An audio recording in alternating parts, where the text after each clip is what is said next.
There are now 181 people on this meeting, which is pretty insane. And just really is reminding me of the power of this movement, and how many people in the state really truly care about State House transparency, because I know for every person here, there are 100 more who didn't even know about this event. And that's really, really powerful. So before we kick things off, I just wanted to start with a couple quick things. First, I wanted to start with a brief land acknowledgement. If you are not familiar with the practice of a land acknowledgement, it's something that I like to do at the beginning of meetings to acknowledge whose land I'm on and recognize that the land we're on is indigenous land that was taken violently by colonizers. So right now I'm in Somerville, which is Massachusetts and Pawtucket land, unceded Massachusetts and Pawtucket land. And I would encourage you to drop, if you know whose land you're on, you can drop it in the chat. And if you don't, I'm going to paste a link to nativeland.ca, which is a great resource where you can find out whose land you're on. And then secondly, I also wanted to acknowledge that it has been a really, really heavy past few days. For those of you who have been following the Derek Chauvin trial, we saw the results of that yesterday, and thankfully he was charged on all 3 counts. He was found guilty. But then today we saw the murder, or yesterday we saw the murder of Micaiah Bryant, a 15-year-old in Columbus. So it's a really heavy time, and I want to acknowledge that many of us are coming into this space in very different moods and frames of mind. And I just want to say that you're welcome here, however you're coming in, whether you are feeling really present and excited to talk about transparency, whether you're feeling a little emotionally exhausted and tuned out. We're really glad you're here. And I'm really excited to share this night with all of you. So that being said, we have a really, really exciting night lined up for you guys. We have a lot of incredible speakers, and we're going to talk more about the campaign that we are launching tonight, the People's House campaign. And again, it is just so, so exciting and powerful to see how many people are here. And I'm really excited to take this issue back, to take transparency back to the issues that matter to all of us, and to see how it touches so many different aspects of our life. So with that, let me pull up our agenda. I am going to pass it to a few of our speakers who are going to go through some slides about the history of our campaign, then give a quick campaign overview, and what we're doing to change the situation we're in now. So I'm going to pass it over to Renata. Renata is an organizer with Mijente and an active mass member of the 15th Suffolk District. I'm just going to introduce the next few people now because we'll be doing the slides. We'll also hear from Erin Leahy, who is our campaign manager on the People's House campaign with Act on Mass. And we'll hear from Sakina Cotton, who is a high school field representative of Our Climate and a constituent in the 25th Middlesex District. She's joining us during midterm, so we're really, really grateful to have her. So thank you all so much for joining us today. And with that, I will pass it over to Renata.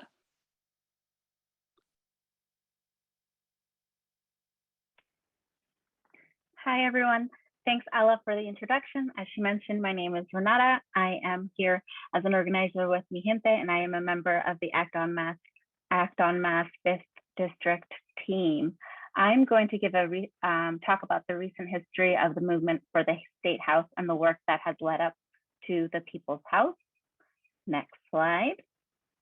At the most recent House vote in January 2019, Representative Jonathan Hecht filed amendments to make the committee votes public and to ensure that reps had 72 hours to read a bill before a vote. They lost, but each received about 50 votes, which is a good start. In Act on Mass, watch the voters deserve to know transparency pledge in September 2019, which has 24 legislators signed to date. And then in November 2020, Act on Mass launched Transparency as Power. So this has its 3 main components: the public committee votes and transparency, 72 hours to read a bill before voting, and then lowering the roll call threshold from 16 to 8.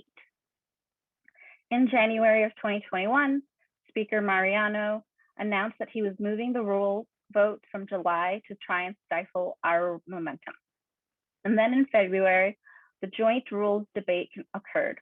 While our amendment for public committee votes and testimony, Amendment 8, was voted down, the speaker had already made a massive concession. Next slide, please. Thank you. We built an unprecedented movement that had achieved what has possibly been never done by grassroots organizers before. We pressured the House leadership to change their position on rules. There were 3,000 signups to join district teams. There are 20 public vote committees, 71 rep meetings, 52 endorsements, over 250,000 text messages were sent. And through this, we had so many victories. Because of our hard work and organizing, these no vote and joint committees will now be published on the website. We still have a long way to go, but this is a good start. Next slide, please. Here you can see our 20 representatives who have made public commitments to support at least one of our amendments.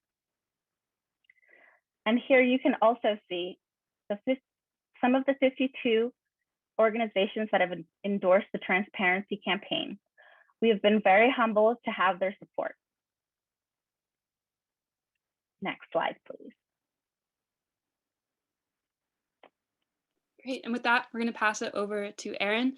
First, I just also, while we're talking about all the amazing grassroots support we've seen on this campaign, I also wanted to announce that as of today, Our Climate, one of the endorsing organizations from the last iteration of the campaign, is actually now just decided to join our campaign as a coalition partner. So we're so excited to have Our Climate on board, and we'll be hearing from Sakina, who is a member of Our Climate.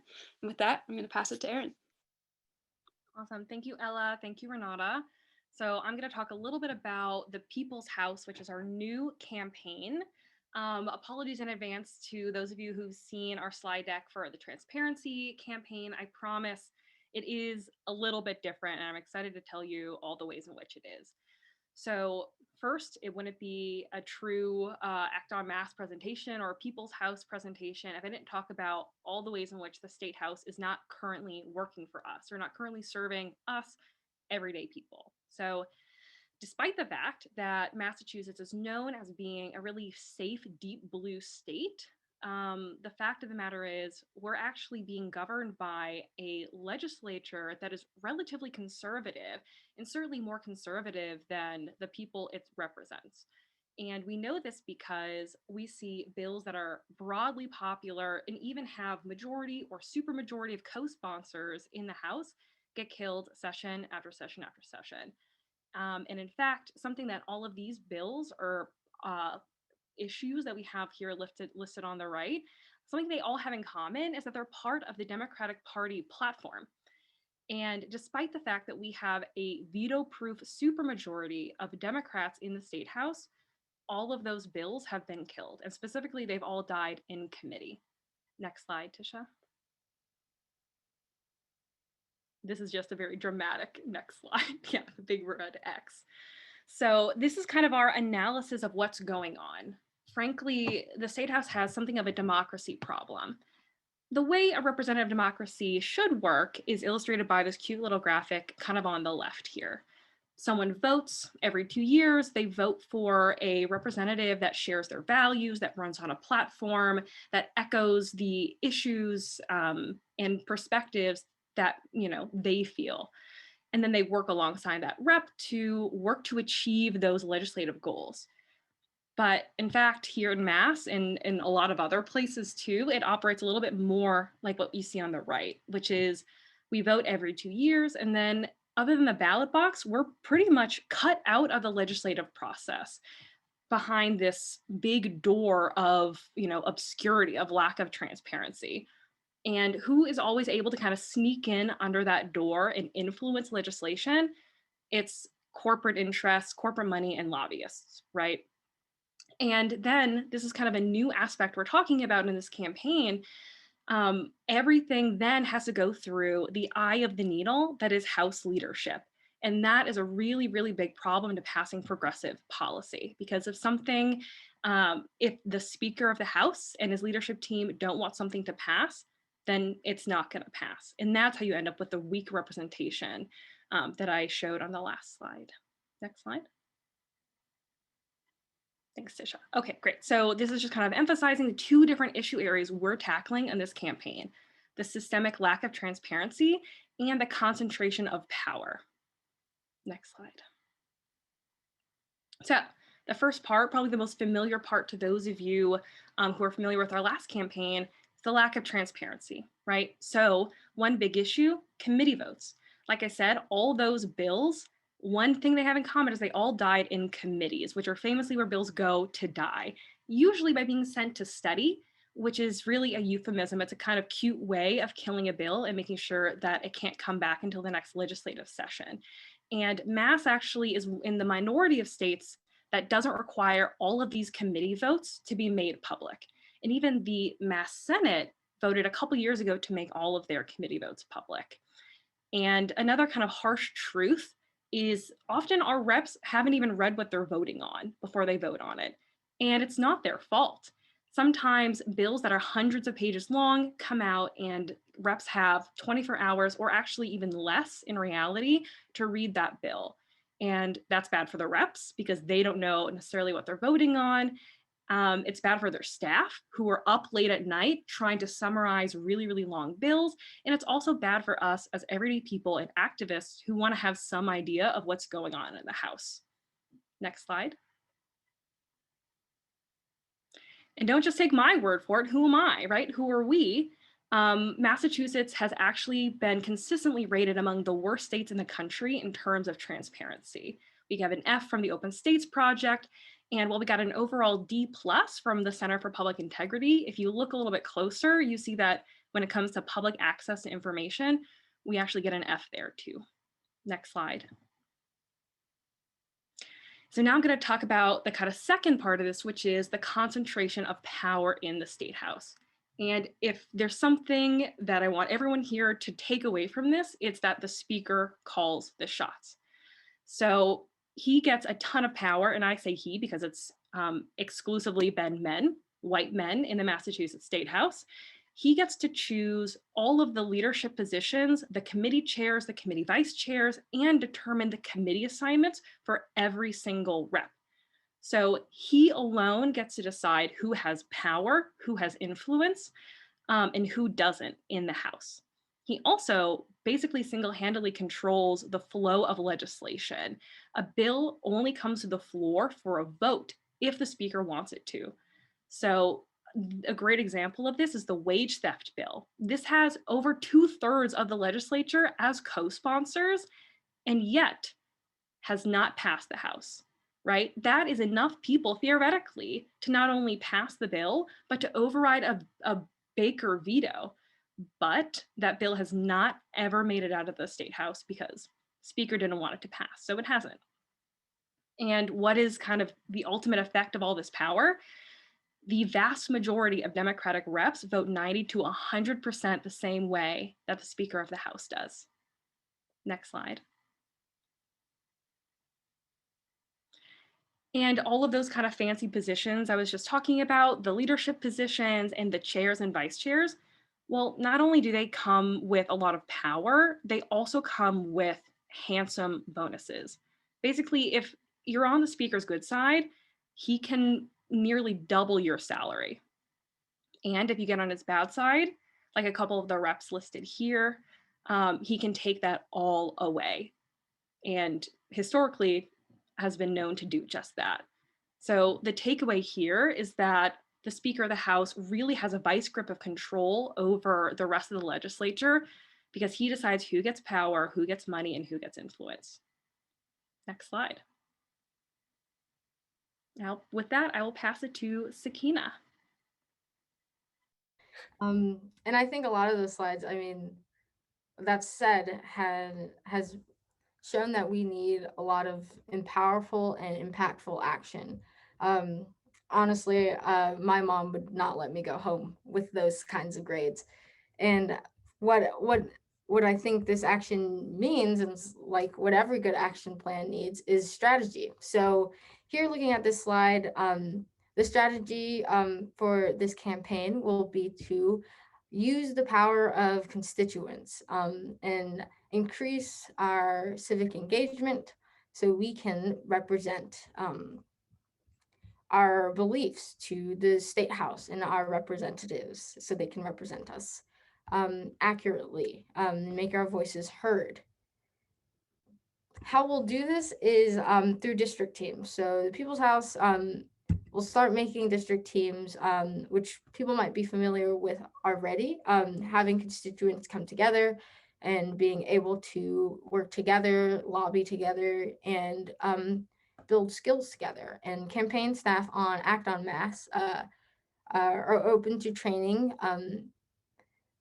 district teams in order to have effective work be taken when lobbying and when making our voices become prioritized and heard. And this also makes our representatives here and be able to take what our constituents and what our people want and have those votes actually come into accurate changes as seen on the slide here. That's what we want. We want, as you all know and have been fighting for, we want our votes to be and our wants to be enacted. So next slide. So for this campaign, our 3 amendment asks will be to make all committee votes public and to ensure bills are public for 72 hours before a vote. And for those of you from the last campaign for transparency, these are not new, but we're still pushing for them harder than ever so they can get passed and we can have some change in the state house. And our last amendment is to reinstate term limits for the speaker. And when we'll go to the next slide, just seeing how important that is. Aaron already stated the power that a speaker has, and it's very important that this power is not like limitless. I know humans don't live forever, but it's very important to understand or to know when the speaker will retire, and term limits are a great decider of that. You can't make something without limits, and that's what this last amendment is asking for. As some of you know, that they were eliminated in 2015 by former Speaker DeLeo. And really what this means is that now representatives don't know when to act up against the speaker. And the speaker has all this power, like when will they retire? And that could be used to an advantage for a new successor, like, oh, when are they going to be running? And that just, it's a bold and ugly power play. And it also affects a lot of how the state house runs. So it's important to be able to have these term limits on such a powerful position in order to make the state house represent the people even more. And let's go to the next slide. We can see how our strategy is getting bigger and bolder for Act on Mass's decision to make this coalition like physically getting bigger with Sunrise Boston, Mijente, Boston Assemblea, and Indivisible Mass, and our climate, who's jumping on to this amazing movement. It also is taking organizing, which we see as our district, as the goal to make many district teams. So every single district is getting accounted for and having a team and having people's voices heard. So that includes our Republican districts, your purple districts, our blue districts. So we're getting the message out there and telling our reps, like, we care and we want change to happen in the state house. So our votes and our wants are passed. Our third is the third here piece here is about asking representatives to actually send a public letter to the speaker, which I think is just a diabolical, awesome plan that's come from the people behind this campaign who worked so hard to really make an effective strategy. So basically what that would look like is going into a lobby meeting, and then after your lobby meeting, or reaching a certain point where you're making asks to ask your representative, hello, can you make this like almost vote of support before they already vote on it? Because these public letters can show the speaker not only constituent support, but also representative support, which can push a speaker to actually vote in ways that people have expressed. And lastly, we also want to expand the education of people, and I think that's most empowering. As a student, I'm constantly learning, and I feel like everyone here is also learning, and having the knowledge and the skills and tools of organizers and experienced people can help everyone be better lobbyers and be better constituents. And the goal of getting these like tools across is by making forums and workshops led by organizations as a whole and reaching everybody. I think that's a great plan. Thank you. Thank you so much, Sakina, and as like to everyone who just spoke, for giving us a little bit more understanding of this campaign. And if you have any questions, feel free to put them in the chat. We'll try and get to them. But next, I want to turn it over to a couple speakers from our coalition. So, like I said at the beginning, I think it's so important to remember that transparency, while good governance is just a thing we should have, right? It also, transparency is an issue that deeply affects other progressive issues that we need in order to thrive and survive in this state. So I'm really excited to hear more from our coalition partners who have been deeply involved in advocacy work in this state, to learn about like what the barriers have been to this advocacy work and how this campaign for transparency and accountability can be a path forward. So first, I'm going to pass it to Vanessa Snow. Vanessa Snow is a labor and community organizer, as well as a member of Mijente. We're so excited to have you here. Yeah, take it away, Vanessa. Thank you. So I'm Vanessa. I'm a resident of Hyde Park, and I am a member of Mijente, which is a national political home for Latinx activists who identify as pro-Black, pro-queer, pro-woman, pro-immigrant. And we have a pretty large membership base statewide in Massachusetts. So a lot of what we've been organizing and focusing on is the intersection of immigrant rights policy and criminal justice reform. And you would see in Massachusetts, we've been fighting for immigrant rights in the state for decades of legislation that did not come to a vote, whether it had to do with in-state tuition at the public colleges, the driver's license, the Safe Communities Act. And even despite 4 years of Trump, where everyone saw, it brought to light a lot of the horrors and violation and human rights violations of immigrants in this state. And our state house did nothing those past 4 years. Last summer, we saw there were mobilizations all over the state in response to the police murders of Breonna Taylor and George Floyd. And we were not able, our state house was not able to pass a ban on chokeholds or tear gas, despite seeing countless cases of corruption, overtime fraud with the state police. We still haven't seen votes on this. And so, what makes this so frustrating, and why, despite all of our organizing across the state at the legislature every year, local community-based organizations to major labor unions fighting for these legislation for what is moral. We don't know what side legislators are on unless they co-sponsor the bill. And we need to know that. We need to know where our legislators stand. We need to be able to ask them, which side are you on? If you're not on our side, we can organize, we can educate, we can inform, we can lobby, or we can vote you out, which is probably the scarier part for our state legislatures.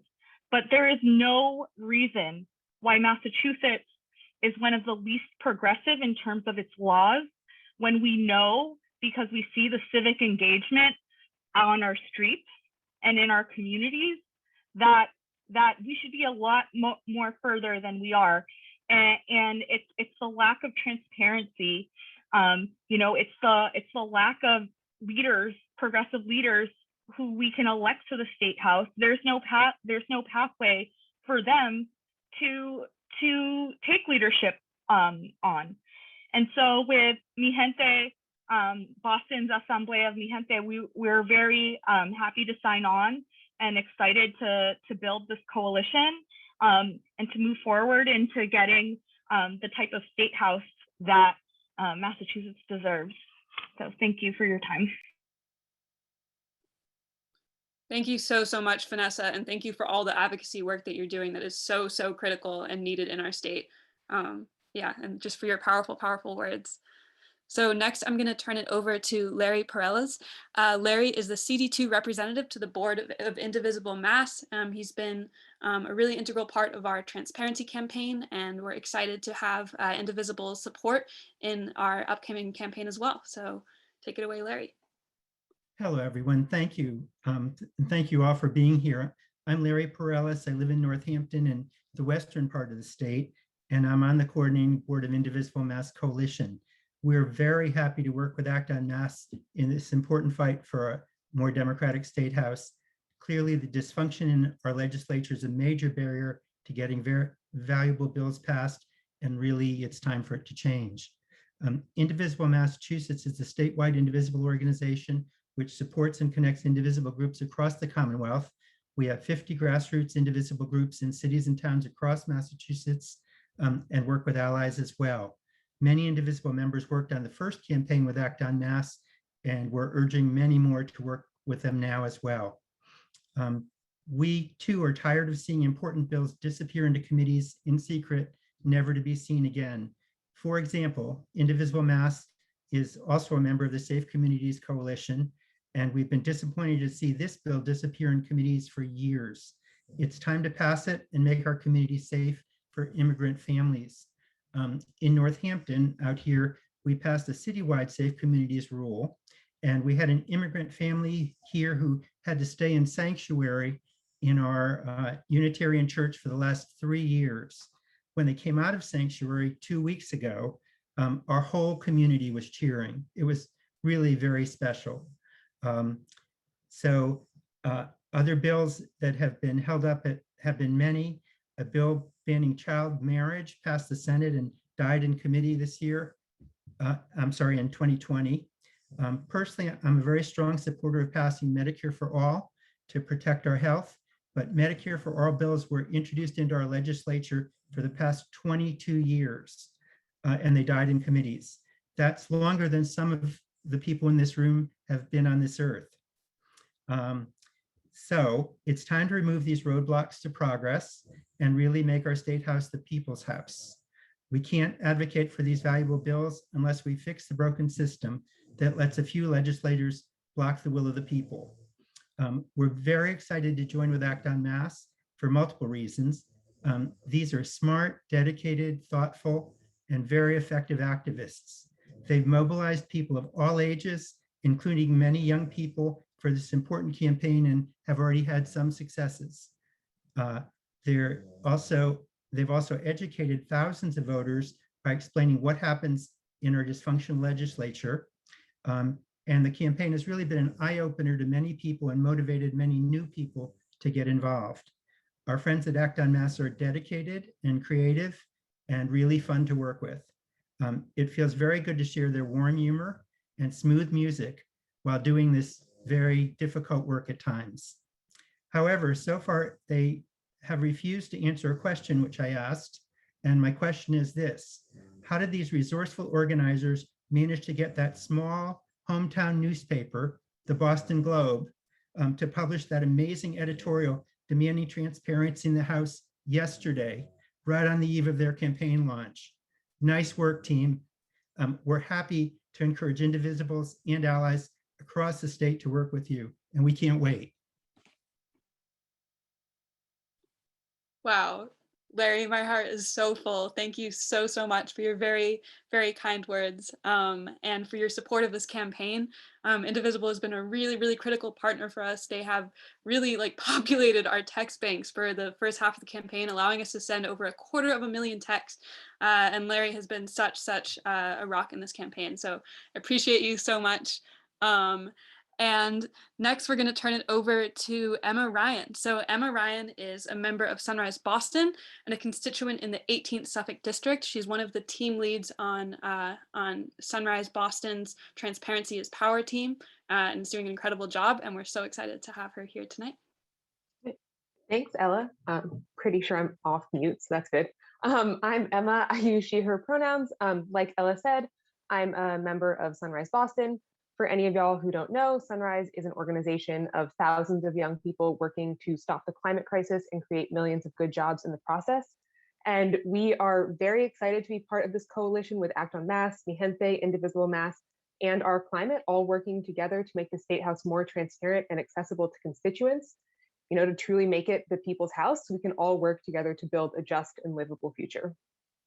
So I honestly didn't know that much about how much an issue the lack of transparency and the whole culture at the State House was until I, first started to hear about the Transparency is Power campaign last fall, and then became part of the transparency team within Sunrise Boston that Ella mentioned. And the more and more that I've learned about it, the more obvious it's become to me, and I think pretty much anyone who's ever interacted with the State House, just how much we need to change the rules and culture at the State House in order to actually make progress on all of the issues our communities are facing and everything that everyone here has already talked about tonight. How are we as constituents supposed to effectively advocate for the bold actions that we need the State House to take on the climate crisis, immigration, transit, policing, incarceration, and so much more if we are consistently being kept in the dark? The problems that we face demand urgent, bold solutions, and that does not happen when politicians are just working behind closed doors with us as constituents being kept out of the process. That happens when all of us are able to fully participate in our democracy. And so I know the issue of transparency and the rules governing the State House procedure can all seem super wonky and technical, but these rules, like everyone has mentioned earlier, have an enormous impact on the work that our State House actually does, or maybe better, does not do. And as some people have been mentioning in the chat, there's a study that recently came out of Brown that was looking at who and what is holding up climate action in Massachusetts, and the lack of transparency and the culture at the State House was one of the main reasons that they listed. And here in Mass, which again, people have said we're this super blue state that doesn't do a lot of things that we should. Before the recent climate roadmap bill that was passed a couple months ago, after a couple back and forths with the governor, the most recent climate legislation before that to pass was the Global Warming Solutions Act, which was passed in 2008. So some quick math, that is a 13-year gap, which is far too long. And I'm going to wrap it up, but as we all know, the climate crisis, like so many of the other crises that we face, is urgent, and we don't have time to wait another 13 years for the next round of climate legislation to make it through an opaque State House. We need transparent access to our State House, and we need our legislators to be accountable to the people they are elected to represent, not to the power structures in the State House. So thank you all for coming and listening, and I'm so excited to work with everyone here to make the changes at the State House that we need in order for our State House to enact the kinds of transformative legislation that our communities deserve. Thank you so much, Emma, for your really, really powerful words. Yeah, just it is so, I think climate is such an issue where we see this lack of action, and it just shows so clearly. Thinking about the fact that I was 8 years old when the last climate bill was passed before this upcoming session is pretty embarrassing for Massachusetts. So thank you all so much. I hope you're all feeling a little more grounded in what's at stake in this fight, right? With so many critical issues on the line, like the Safe Communities Act, like 100% renewable energy by 2045, and all these really important issues. We can't get there despite the overwhelming support for these issues among Massachusetts constituents without being able to hold our reps accountable and push things through despite the speaker. So I'm so honored to be in this fight with all of you. And next, we are really honored to have Dr. Tammy Gouveia. Tammy Gouveia is the state representative for the 14th Middlesex District. She holds a doctorate in public health and from Boston University, and has brought her decades of experience in public health to her legislative advocacy in the State House, along with a strong focus on environmental justice. Dr. Gouveia was born and raised in Lowell, Massachusetts, and joins us now from Acton. Thank you so much for joining us, Rep. Gouveia. Hi, everybody. Oh, it's so good to be with all of you tonight. Thank you so much. This is such a treat. So I just want to walk you through a couple of the big decisions that I've made since getting sworn into the State House in 2019. But first, I need to start with when I actually ran for office for the first time in 2018. And in my race, I focused on climate change, Medicare for all, and our transportation crisis. And I also added to the list of things that I was campaigning on transparency in the House. I had been a lobbyist against the tobacco industry. I had spent, several years advocating on various issues that I cared about leading up to running for office. And I had actually seen Rep. Hecht speak on the House floor against changing term limits. I was in the House gallery when that decision was being made. And quite honestly, I was pretty appalled by sort of the change that what I was witnessing. So fast forward to me getting sworn in and kind of been able to observe various ways that things operate or don't operate in the House of Representatives, and was particularly keen on having a conversation with Speaker DeLeo about his leadership style and how he intended to lead, because I had spent a lot of time as a public health social worker focused on leadership, building organizations that were humane and really centered people's voices and their needs to make sure that we were doing all that we could to support people in thriving and making sure that families can make it in our state. And I wasn't satisfied with the answers that I got to my questions. And so I told him, directly, I'm sorry, Mr. Speaker, but I can't vote for you because you're not the kind of leader that we need. And I see this sort of continuing on again and so I did not vote for him, by the way, you probably know that from 2 years ago. And I had the same questions that came up when we learned that Speaker DeLeo was retiring, and it seemed like everybody was just throwing their support directly behind Mariano to become the next speaker. And I really saw this as a major structural issue, that we were just passing the baton from, quite honestly, no offense to the white cisgender men in the audience, but just seeing the passing of the baton from one kind of leader to another person who looked very similar to the pre-existing leader, and carrying with him many of the same mindsets and behaviors and ways of operating and leading this really critically important body that is charged with making decisions. And I did reach out to Mariano several times, never heard back. I wanted to ask him the same kinds of questions that I asked Bob DeLeo in deciding whether or not to vote for Mariano. And you probably saw my statement on, the number of reasons why I chose not to vote for Mariano. But for me, they go right back to a couple of the major issues that I saw, which is the kind of leadership that we have in the House is not what people deserve in this state. We deserve a lot more. We deserve more transparency. We deserve more openness. We deserve a leadership that is inclusive, that doesn't use bullying to get representatives to vote along with the speaker or to step in line. I've heard those terms be used about me, you know, oh, here's another rep not following the line, not towing the line. And that's really concerning to me, because my definition of leadership is that leaders create the conditions for others to succeed.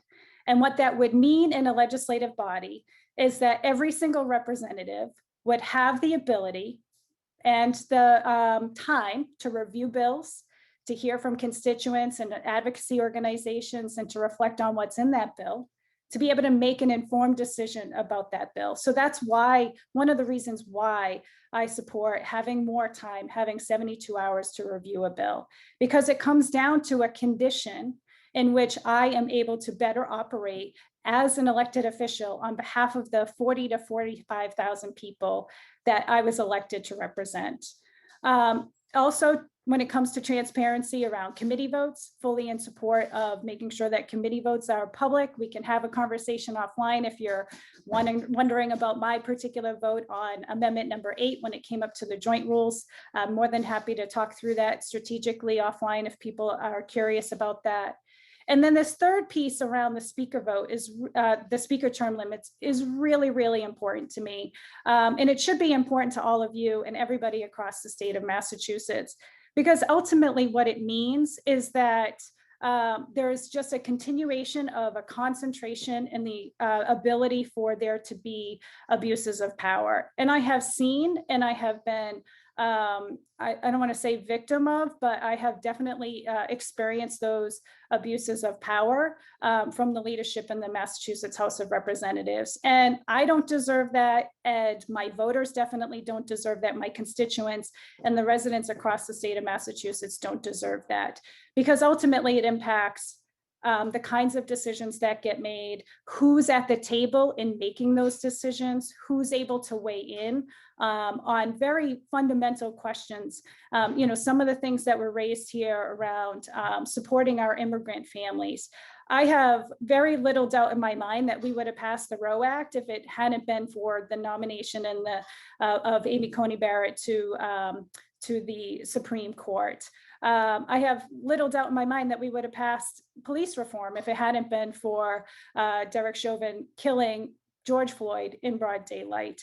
And so that says a lot to me about the kind of leadership that we have in the House and what's really needed to lift up all people's voices in creating the kind of society that we really deserve.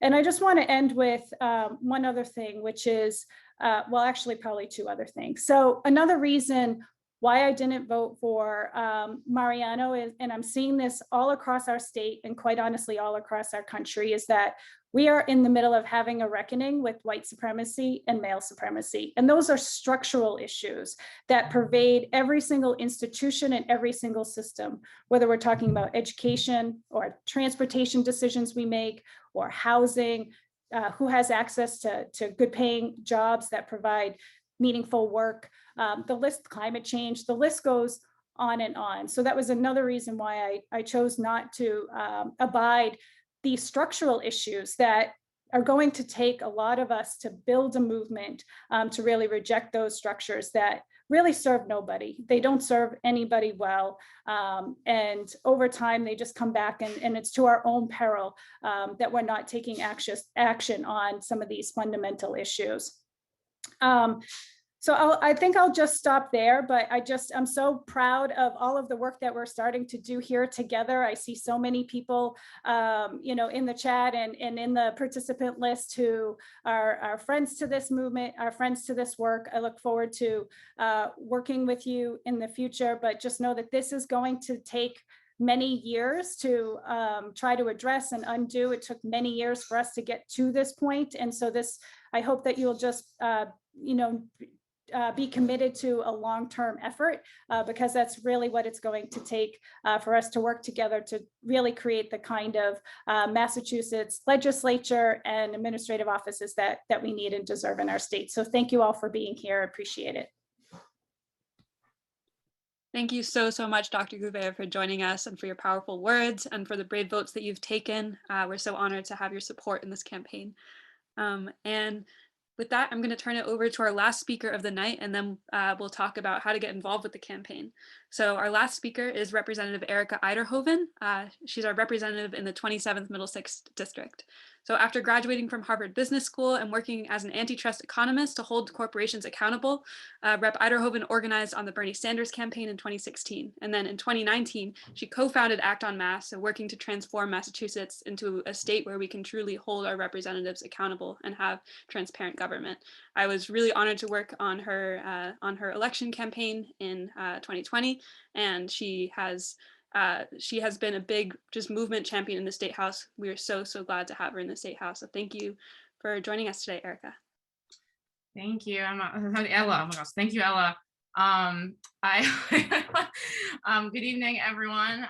It is truly such an honor to be here. I just want to give a shout out to everyone who spoke before me: Vanessa, Renata, Sakina, Larry, Emma, Tammy. Thank you all so much for your important and critical words that you shared with us tonight.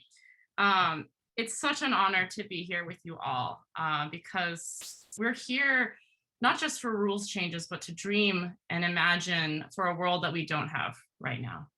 And that human capacity to tap into our imagination for a world that we need, rather than accepting that the world we have right now is so, so critical to building our movement. And it's critical for the resilience we need to proceed ahead.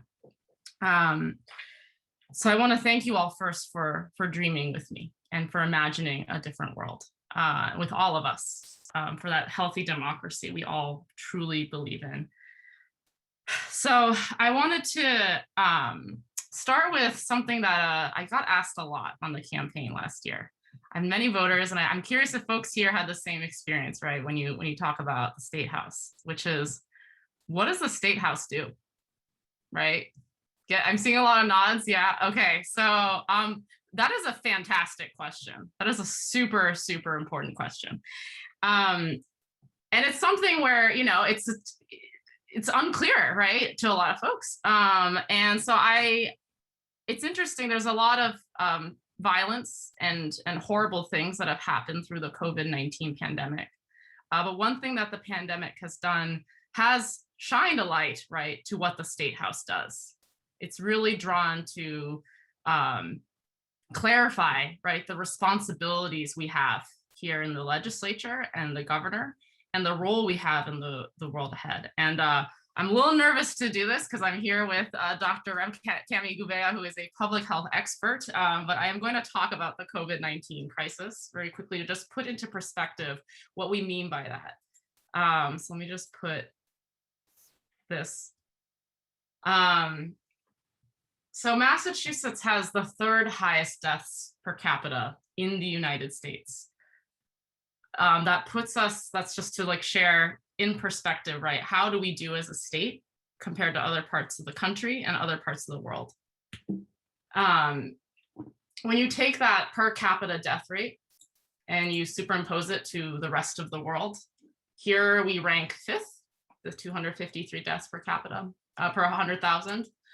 Now, not to imply that San Marino and Gibraltar are not real countries, but they are each a third of the size of the city of Somerville. So, arguably we are third. And then I think I want to take this a step further and argue that, Czech Republic and Hungary are quite ethnically homogenous, 95, 80, 98%, one ethnicity. And Massachusetts is not. So this is just to give a perspective of the Massachusetts COVID-19 cases by race. So when you look and just take a step back, we are killing Black and Brown and Indigenous people of color. I want to add to that in this context, right? Massachusetts, and depending on how you slice the data, but when you take the GDP per capita and our wealth per capita, we are the fourth richest, we would be the fourth richest country in the world if we were a country. So I want to sit with that for a second. We have one of the highest COVID-19 death rates in the world. That is a racially racial impact of this disease is really tangible and with us. Call it disaster capitalism, racial capitalism, corporate control. We've truly effed up this crisis. And I see that every day in my role as a state rep. And when we don't act and hold our governor accountable or take action, holding up the status quo is literally killing people every day. And that's something I wanted to just share with you all, because it's something that I've really had to sit with in a way that I hadn't prior to taking this position. So when you look at that and how our inaction, the status quo, is killing people, and we're letting corporations run our state. I had a physician share with me how, he said, basically we're dealing with the healthcare crisis we're dealing with now because we're a corporate town as a state. We let corporations decide everything.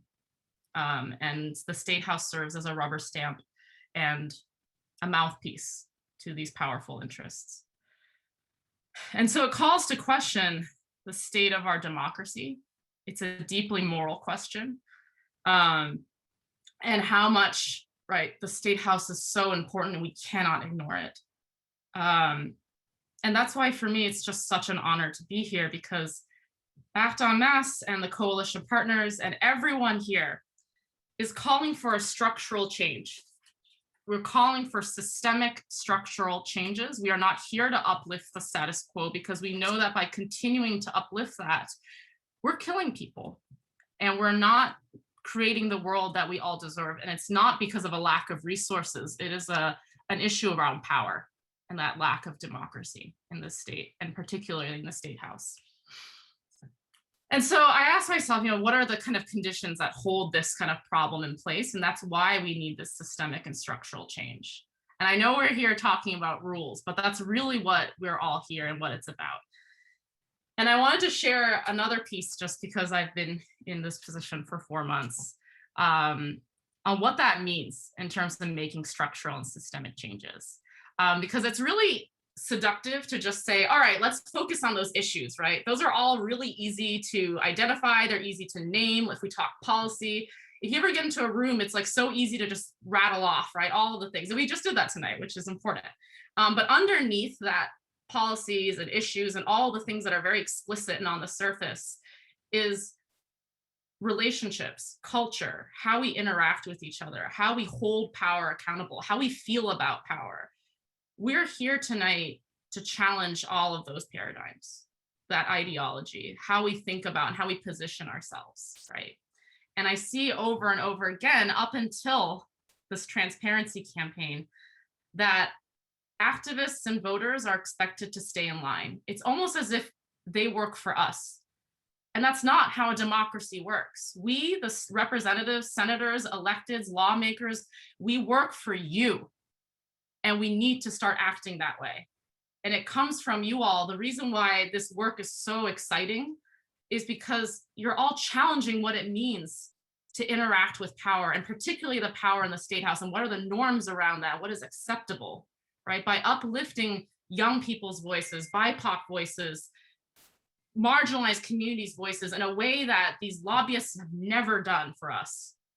That is just incredibly powerful, what is happening in this room right now. The fact that we are organizing statewide, there will be districts, every district will have an organizing team that is holding their state reps accountable. That's the kind of structural and systemic change that we deeply need. And so I want to share a little bit just kind of what that looks like as a state rep. So, I took office 4 months ago. Just to share a little bit, I love my district, the 27th Middlesex.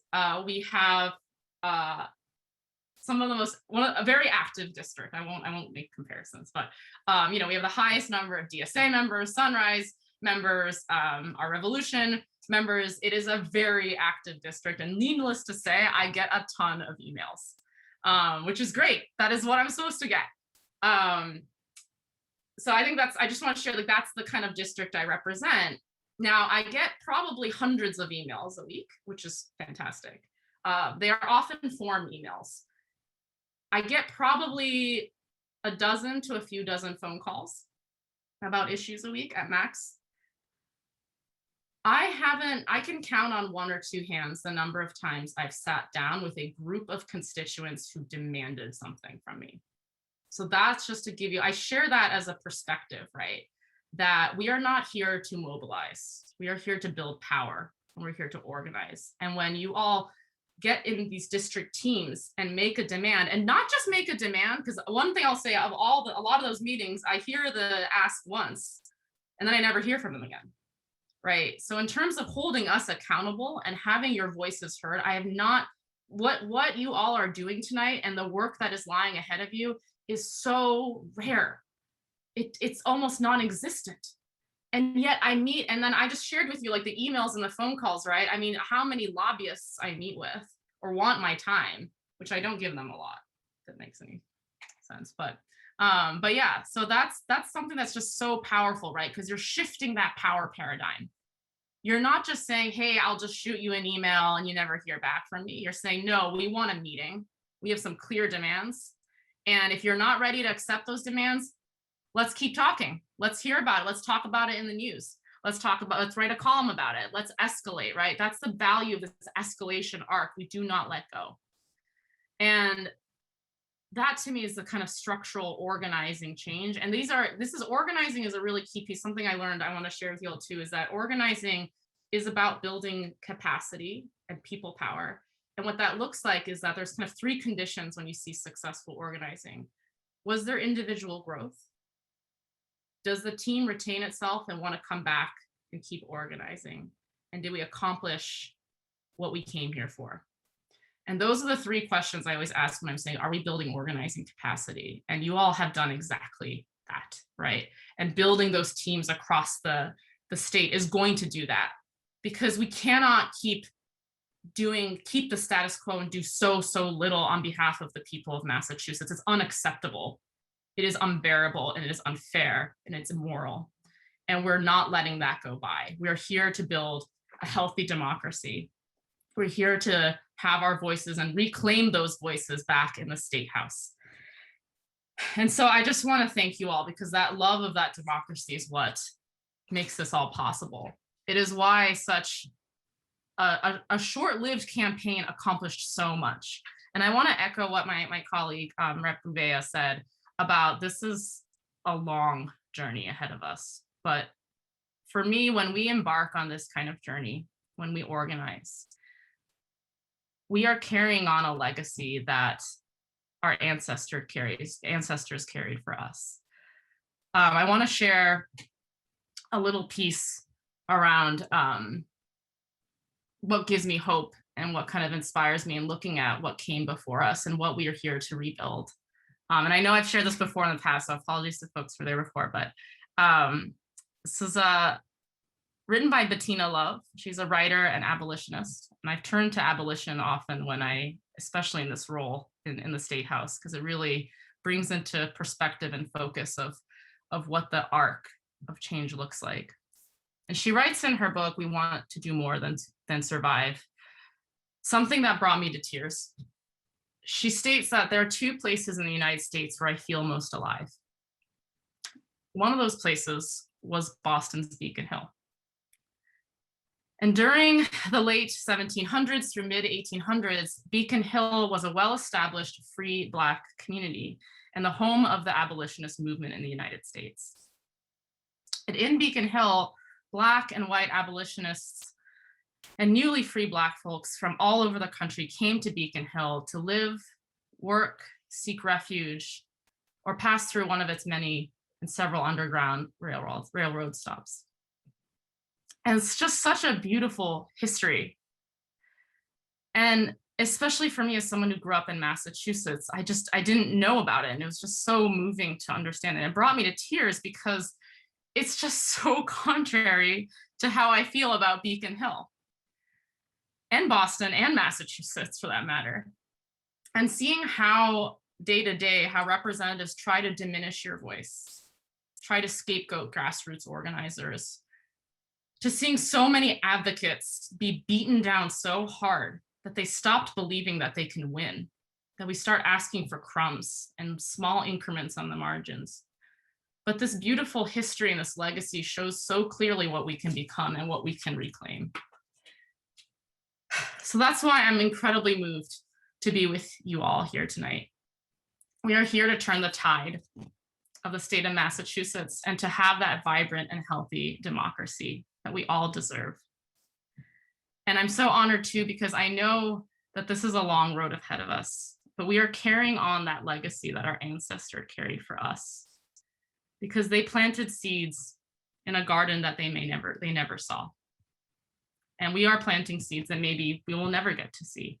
But it's so important that we carry on that struggle for our democracy, to tear down white supremacy and all of our systems of oppression. That is why we're here today. And I want to thank you all for being part of that struggle with me. Wow. Thank you so, so much, Erica, for your really, really inspiring words. I'm anticipating the flood of applause, virtual applause in the chat that is coming in right now. So thank you so, so much. And we're so, so honored to have you in this fight with us. So with that, before we close out, I want to pass it to Travis. Now that we have heard so much about sort of what's at stake and the vision for what the State House can become, we're going to give you some concrete steps on how to get involved.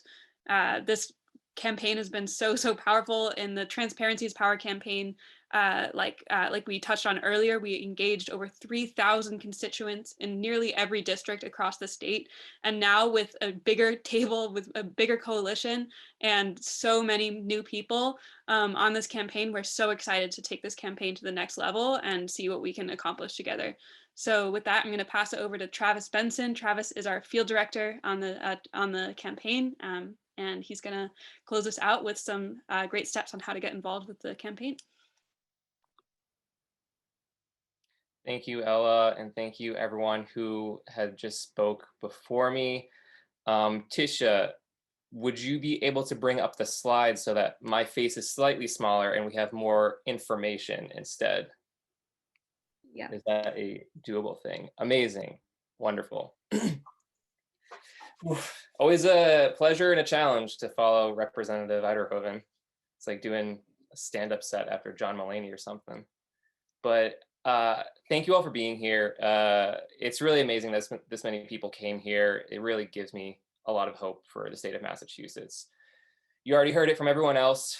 Every legislative session, constituents are ignored between election cycles, and the State House continues to pass legislation without the public's involvement, without your involvement. Help us change this. Help us empower your voice and help us be part of this rare moment to change the rules, and even more so than we already did back in February. Help us bring real, true reform and true functioning democracy to our state of Massachusetts. You can do this with this lovely info here that we will be holding up for a little bit before the meeting ends, but you can join your district team at actonmass.org/the-campaign. You can join thousands of other district team members that have already signed up and are already getting their feet wet and ready for the second part of our campaign, which we're really excited about. We're already scheduling, like this week, we just started scheduling strategy meetings to help prep constituents to meet with their representatives for the rules vote in July. So we are already ramping things up. Couldn't be more excited for it. Also, you and someone else you know can become a regional organizer. Just feel free to email is anything anymore, your resume to admin@actonmass.org. We just onboarded a lovely bunch of regional organizers, and we want even more to make our team even more awesome. So feel free to please get involved that way. Also, you can join our weekly text banks. We are starting that next week as well. We do them every Tuesday and Wednesday. They've been a huge hit the past couple of months. We've been organizing already. You get to chill with us, listen to music, and send texts to thousands of people. It's really cool. We sent over 250,000 texts in 3 months last phase of the campaign, and we sent thousands of messages to representatives directly from their constituents as well. So it's very fun and effective. Also not listed here, we have public forums. It is listed here now. We have public forums and workshops. We have Ella's lovely and very popular letter to the editor workshop, where she helps guide and train you on how to write a letter to your editor in a local press, and it's very helpful and informative. We're going to have other options as well. We're going to have State House one-on-one rundowns where we just give more in-depth procedural and legislative educative moments for the public to talk about, as well as public narrative workshops, instead of just containing those just to our trainings for meeting representatives. Also not listed here, but if you click on the link, there are events that lovely JP progressives run. They run activist afternoons every Sunday, where they will be text banking, phone banking in regards for transparency. So that's happening May 2nd, 9th, 16th, so on and so on. Feel free to join that as well. That is what we have going on soon. We're totally excited to do this with all of you. Feel free also, anyone who is interested, signing up right now as I speak because they couldn't contain their excitement, put a plus in the chat for how many things you sign up for. I will do that as well. Be pretty embarrassing if I did none of those. Wow, look at those pluses rolling in. Y'all just started signing up as I was speaking. You weren't even listening to what I was saying, were you? But thank you all for being here. It's really, really a magical time. I'm excited to keep organizing for these issues with all of you. And yeah, keep. I'll take it back. I'll take it back. So with that, we're going to close out. Make sure, if you haven't already, take a minute to fill out the form. I'm seeing lots of pluses in the chat, which means that tons of people have already filled out this form. Take a minute to do it now before you forget. And the last thing I'll say is there are 125 people. There were over 180 people earlier in this call, which is absolutely insane. And like I said at the beginning, for every person here, there are probably at least 100 more who believe deeply in this issue or would believe deeply in this issue if a friend told them about it. So I would really encourage everyone here to talk to a couple friends about the need for transparency in our state house, get them to sign up for the campaign, actonmass.org/the-campaign, and pull in people, because we're trying to make the state house the people's house. And the way we're going to do that is by bringing in everyone we know. I'm feeling like we have just so much power here. And thank you everyone for being here tonight.